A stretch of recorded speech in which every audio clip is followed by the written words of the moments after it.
Amarra qabsoo dhabamarraa dandabachiisuuf godhatamu immoo bitaa mirga giddu galeessaa achi jedhamee jaarmee walkutu humna walitti deebifatee dura dhaabbachuu danda'edha. Kanaafani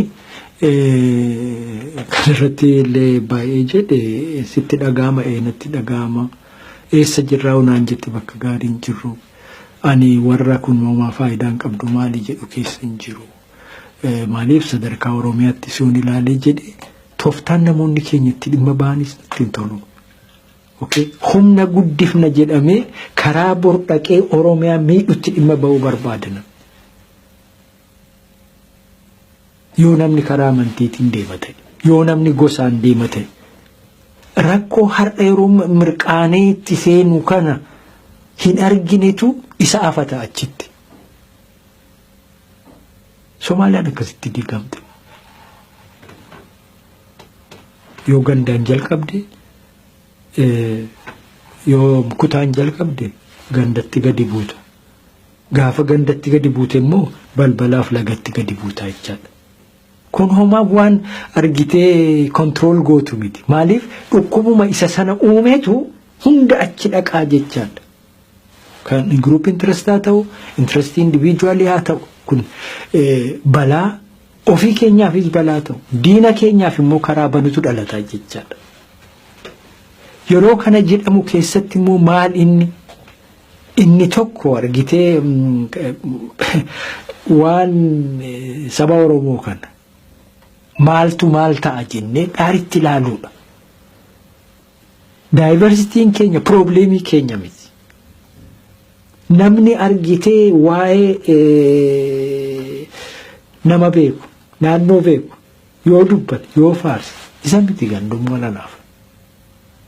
Yoo isa sana akka meeshaa poolitikaatti itti dhimma ba'anidha.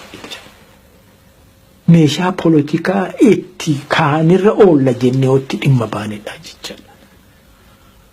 Ana akkanii jedhu jechuudha. Gariin uumaadhaas jechuudhaaf hin jedhu. Kanaafi waan baay'eetu gaa mul'ataa jiraafin keessaa qunxuree kaase furmaanni isaa maali itti yoo na gaafatte gaa furmaatii hin jiru jechuu kiyyatu hin ta'in ilaalchuma koo qofa ta'a. Dura rakkoo kana qabna jira rakkoon kun. Wanta akkasitti dhaabni kun bakka meeqatti dhalataa jiru kuni rakkoodha. Bakka gaarii hin jiru kan jedhu dura walii galamuu barbaachisa. Nama isarratti rakkoon qabeedhee walii galeetu furmaata sitti arga. Furmaati duuba furmaanni isaa maaliree jedhee wal gaafatee argaa jechaadha. Yoo rakkoo sana hin beektu ta'e garuu yoo rakkoo jira jettee amanuu baatte furmaatatti hin argitu. Kanaaf lakkii rakkoon jiraa jechuu keenya dura mee rakkuma jiraachuu isaayyuu addaa baafannu jechuun ni mala namni.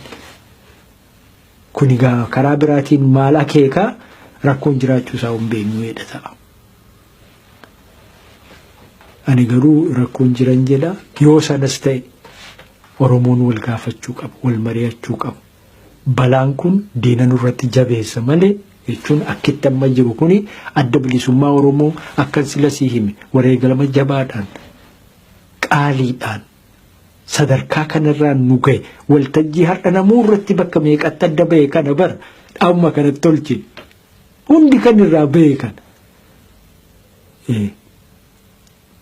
Kan ka'ee dubbatuu fi kan ka'ee yaada kana argitee akkasii jedhu xiqqaadha. Nama xiqqaadha.